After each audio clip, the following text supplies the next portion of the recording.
What up, y'all? Welcome back to another episode of the Pick and Roll Podcast. Today, a very special episode because we're talking about NBA All-Stars.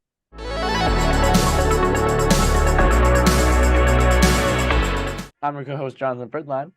And I am Alan J. Panning, and today we have our producer, Coach Curry. How you doing, Coach? Yo! It's always a pleasure being here, gentlemen. It's always a pleasure for us. It's a pleasure to have you, Coach. Always. Thank you for coming. Yes. Like Fred said, we're talking about the All-Star game and all its surrounding topics. So it's going to be pretty straightforward. Just going to give the starters, talk about them a little bit, and then and then give each of our reserves. So there's been a bit of controversy in that, but looking forward to get to it. So without further ado, Frid, do you want to read the All-Star starters? Yeah. So I say we start off in the Eastern Conference, partly because I'll just get into it. So the Eastern Conference, you got Kyrie Irving and Donovan Mitchell in the backcourt. And then the front court, you got a combo of Jason Tatum, Kevin Durant, and Giannis Antetokounmpo. I feel like, is that raising any eyebrows there? I want one player that we could discuss is Joel Embiid.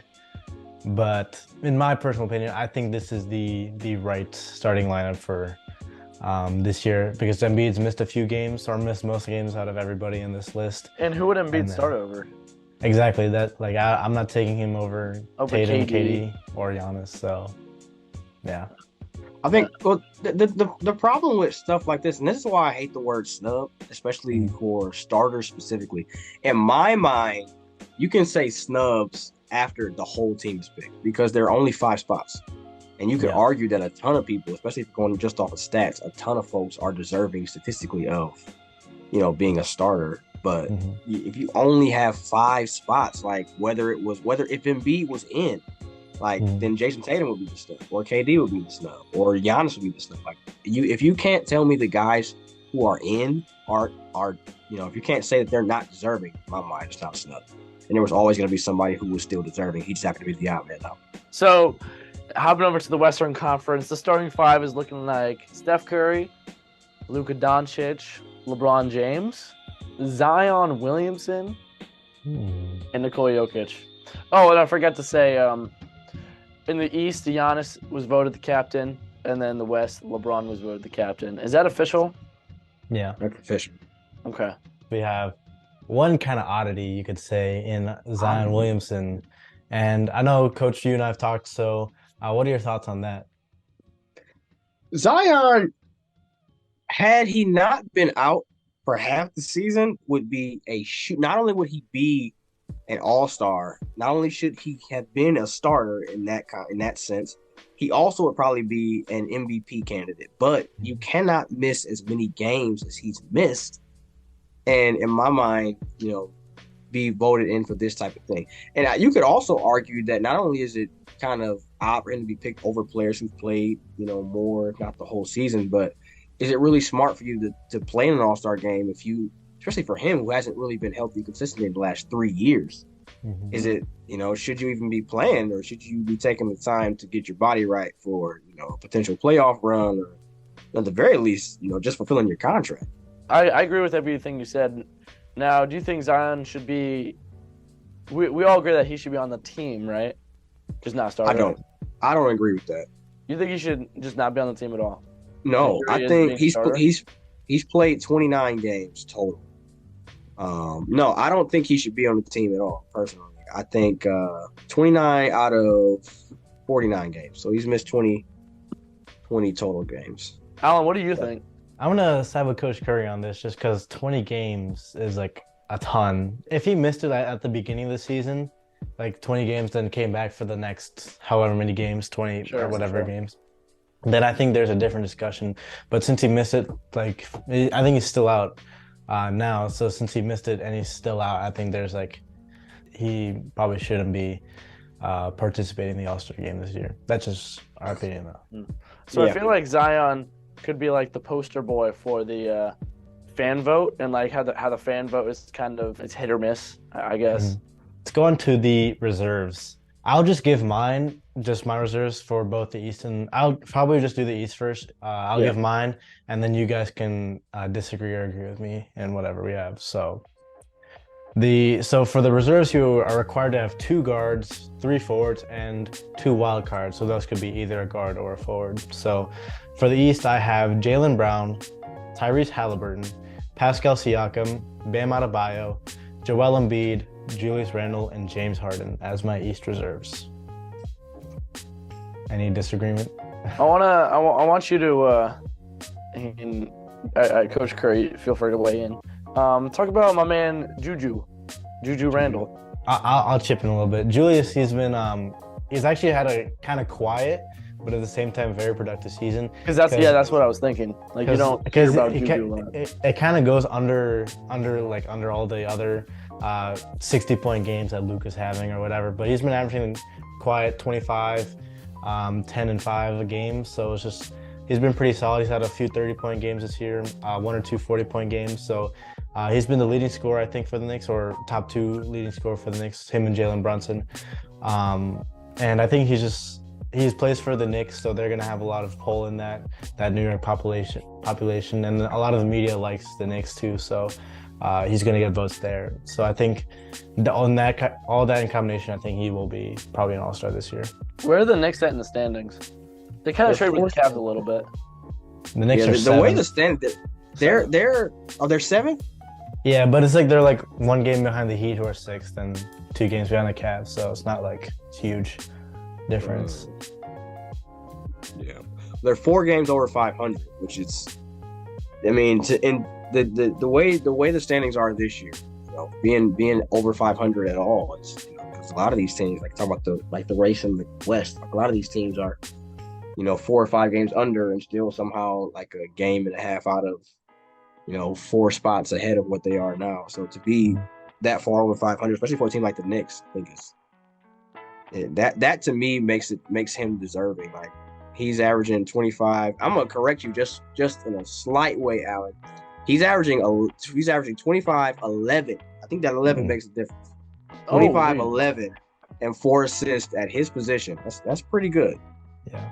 That's pretty good. We saw him have a great year a couple years ago. It's nice to see him kind of bouncing back. All right, so I'll say my reserves. We're sticking with the East. Jaylen Brown, Tyrese Halliburton, Pascal Bam Adebayo, Joel Embiid, and then I got my man DeMar DeRozan and Jalen Brunson. Ooh, yeah. No James Harden. No James Harden. That's bold, isn't it? It's a little. I'm here for the bold takes, Alan. No James Harden this year. I'm sorry. No. Wow. Yeah, you want to give your reasoning? What'd you say, Coach? It's DeMar DeRozan. DeMar DeRozan. Like, what else do you want me to say? So this is what we talked. We talked a lot off camera about James Harden. Yeah. He's averaging like 21 and 11, right? He's leading the league in assists per game. That's different than total assists because that's Tyrese Halliburton. But it comes down to it kind of same thing as the Zion discussion, right? He hasn't played in a lot of games. And I know like he's on more of a winning team. I just feel like it's hard to like literally like we just said that you guys don't even think Zion should even be on the All-Star team at all for the amount of games that he's played. I'm not sure the number of games that James Harden's played, but he's played 31 games, so he's played 2 more than Zion. So 2 more than Zion. I don't know if that 2 has a big difference, and I don't think his numbers are as impressive as they are. I feel like if you're only played 31 games, your numbers need to be pretty impressive. I guess his assist is, but 21 points. I don't know if that's enough to do it for the All-Star team. I think James Harden he's kind of a prisoner of his own greatness because, like, if anybody else was averaging, 21, 22 points. That's a good point, yeah. 11 assists, 6 rebounds, shooting 39% from 3. Like, he's actually leading the league in assists. I don't know that 31 games is enough for them to count that. I think when it's all said and done, like, if he played every game from here on out, he only missed those 19 or 18, whatever, how many games, and that's all he missed for the season, like, he would be the assist leader at the end of the year. Like those are pretty impressive stats, especially considering, who he's playing with now. You forget that a lot of those inflated numbers he had were inflated because of the system he was playing in. Now he's playing in a system that's not just like he's not the system anymore. They're playing a lot through Joel Embiid. So his numbers, especially considering that, are also still really good numbers. They're just not as good as they were, for him a couple years ago. Yeah. Yeah, that's a really great way to put it because obviously he's not averaging 37 points a game this season, but if anybody else is averaging 21 and 11, I think 21 points and 11 assists, not just rebounds, I think that's because you got real quick. Sorry, Alan. Like you guys both just talked about Tyrese Halliburton. Like Tyrese Halliburton is averaging, like, and I've heard his name a bunch for an All-Star nod for his first year, and his numbers aren't as good as James Harden. It's like Tyrese Halliburton is averaging a couple points less than James Harden, and a whole assist less than James Harden, whichever one. But then he's leading the league in actual assists. He's leading does the total, does the total really make a difference if the per game is not higher? Yeah, total is just basically like how many games you actually just like played. And I feel like that has a say in this discussion a little bit. I feel like it has its place. So let's say, I feel like James Harden has played, and it would be different if he only played 10 games. He's played in enough games for us to still be able to say, like, 11 assists per game, that's not an accident after 30 games.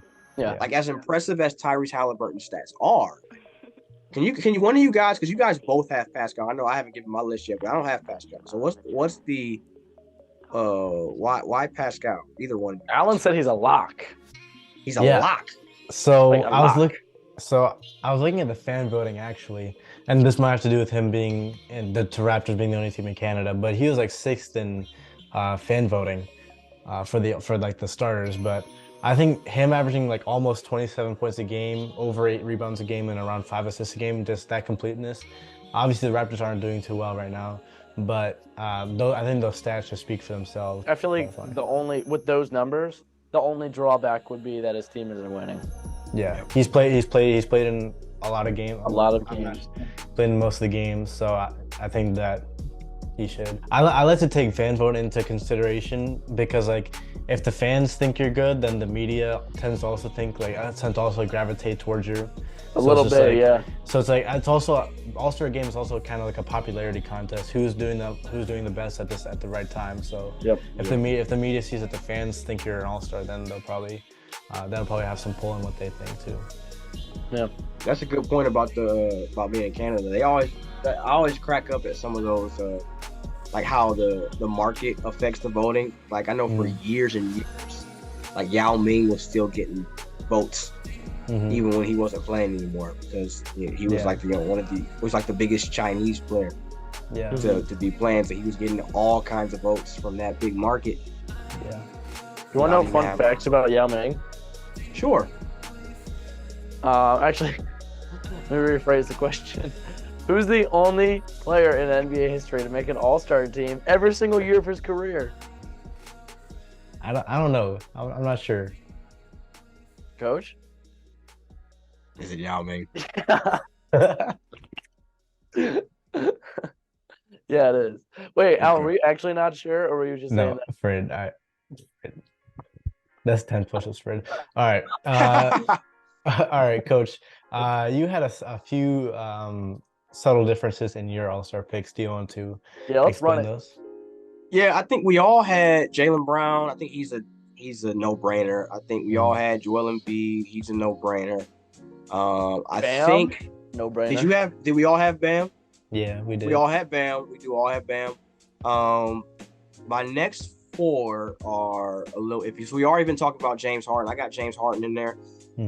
It like you said, whichever one of you said it, Zion being voted in with 29 games under his belt this year opens the door for a lot of people. Yeah, okay, so Frid, his one good point from the episode. That Stop. The door. I'm doing good. That opens the one for you was pretty good. Yeah. That opens the door though for a lot of other players to get in. So I thought James Harden with his numbers and because the success of his team, like his team is second in the East right now. and he's leading the league in assists regardless of Halliburton's total or whatever. I had Jalen Brunson. I think Jalen Brunson is So did I, yeah. very well this year. I think he's living up to his contract to an extent. They've got the Knicks 4 games over 500. I know it's weird this year. They're 7th seed, but I actually have, and this was a question mark for me. I have Jalen Brunson and Julius Randle. That lined up that way for me because I had to get another forward in there. They need, or another front court player in there. My big question mark, honestly, is Darius Garland. I have him on my list. I was just about to ask you about him. He was a big question mark for me. I was choosing between him and Jared Allen. I felt like one of them would be in there, but the Cavs, as what are they, 5th seed right now, or 5th place in the East right now? Yeah. With Donovan Mitchell, because I think there are some politics that play into the selections as well. Donovan Mitchell being in as a Cav, I don't think we're going to get 3 players in there. I don't think they're at that level yet. Moving on to the Western Conference, I'll say my reserves and we'll go down the line. First, I have John Morant. Next, I have Shai Gilgeous-Alexander, Domantas Sabonis, Lauri Markkanen, Paul George, Damian Lillard, and De'Aaron Fox. We had a lively debate off camera about this, so I'll let you guys go at it. Well, I just want you to explain the Paul George pick. Please. So, let's be honest. We know why you picked Paul George. I'm listening out. There's various reasons. So, one, he's averaging 24-ish points per game, and his team is the 5th seed. So his team's doing adequate winning, and he's averaging a decent amount of points per game. He's averaging like 6 assists, 5 rebounds, and I think overall, I just don't think there's another forward on the list that I would take over him. Like I wouldn't take like Kawhi. I wouldn't take AD over him at this point because I think AD's missed a lot more games than him. I wouldn't take Karl Anthony Towns. I wouldn't take Jaren Jackson, Brandon Ingram. I just think that he fills that forward position adequately. You want to go? No other bias or anything. Yeah, not like he's your favorite player, right? What about Damian Lillard? I think so Damian's averaging like around 30, I think 35-5 or 35-4, something like that. So I think that the only way he's my iffy player, the only way he's gonna make the All-Star game is if he gets hot right now, like scoring wise. He had a 60-point game the other night. If he gets hot right now, and his stats are the only way he's gonna get into the game. I just want to get this out now. I'm sorry that Alan and I's lists are almost identical. I don't want to be that guy, but I just agreed with a lot of the points that he made. And so I also have Damian Lillard on there, and you kind of took what I was you kind of said what I was thinking as well. So I have Damian Lillard. I see you have AD on there. So can I get through my list, Alan, or are you gonna keep it up for me? Okay, we have the same list, Frid. I'm just saying the only difference. But they don't know that. All right, so my list. So I got John Morant, Shai Gilgeous-Alexander, Domantas Sabonis, Lauri Markkanen, Damian Lillard, De'Aaron Fox. I know what you're thinking. Oh, Jonathan, that's the same list as Alan. No, I have Anthony Davis on there over Paul George. I mean, I don't hate that. I don't hate it at all. People think it was a snub for a starter. Yeah. Once Zion's in there, it opens up the door for a lot of other folks. Yeah. Who've missed games as well. He was on a tear before he got hurt too. He was putting up all types of numbers. So he's averaging 27, 12, and 3, shooting 60%. I feel like again, a draw, one of the only drawbacks for him is his team is not winning as much as they should. I guess it's the Lakers. Everyone's always Lakers are constantly under that microscope. But I just think the numbers speak for himself. Alrighty then. Coach, I think that was the best list so far in the episode. Cool. All right, Coach, what's yours? So I'm noticing we all kind of have our lists all start to get a little controversial right around that last forward spot. Yeah. I don't think mine's gonna be any different. So I got John Morant, Shai Gilgeous-Alexander. We all got him. Domantas Sabonis, who a lot of people thought was a snub from starters. I got Lauri Markkanen, who a lot of people thought was a snub from starters. Yeah, those four. I got De'Aaron Fox, who I think we all have De'Aaron Fox as a guard. Yeah. So the Kings, you got to mention the Kings real quick. The Kings are playing outrageously believe great. Kings. I'm attributing it, Alan, to our episode on the Kings. Yes, that's the only reason Talk why. about all the stuff that we talked. All the stuff we talked about. Yeah. I don't think I was there. No. That's probably why. That's probably why they're winning. That's the only reason why the Kings are winning. Spots that are a little questionable are I got Aaron Gordon as my last forward. Ooh. And then I have CJ McCollum. I think Aaron Gordon, like the Nuggets are sitting, they have the best record in the NBA. Is it the NBA or just the West? At least the West. Best record in the West. Just the West. Who's And usually what you'll see is a lot of times those teams who have the top records, you'll see them rewarded with, a couple of guys on an all-star team and not just one. We talked about, like the Warriors have had 4 when they were number 1. The Celtics had 4 when they were the big 3 and they added Rondo. We've seen the Atlanta Hawks a few years ago. Their whole starting lineup were on the All-Star team. So you see a lot of those teams get rewarded. I almost threw in Jamal Murray and Aaron Gordon, but I thought this next guy was very deserving as well. CJ McCollum's my other guard. Huh. I think he has not gotten enough credit this year. The Pelicans have had a fantastic year. And like we talked about before, Zion's been out. We didn't talk about Brandon Ingram being out. And CJ McCollum has them still sitting third, and was it third or fourth? I think they're fourth right now in the West. When they're healthy, they were a team, I think they were floating back and forth. They were a big portion of the year first place in the West. And now CJ's got good numbers. He's leading the team well, and they're still staying afloat with all the injuries they've gone through. So I think he's deserving of his first All-Star now this year. Grand Theft Colorado. If you think about it, like outside of Zion, who's the one player on the Pelicans you hear the most about? Jose.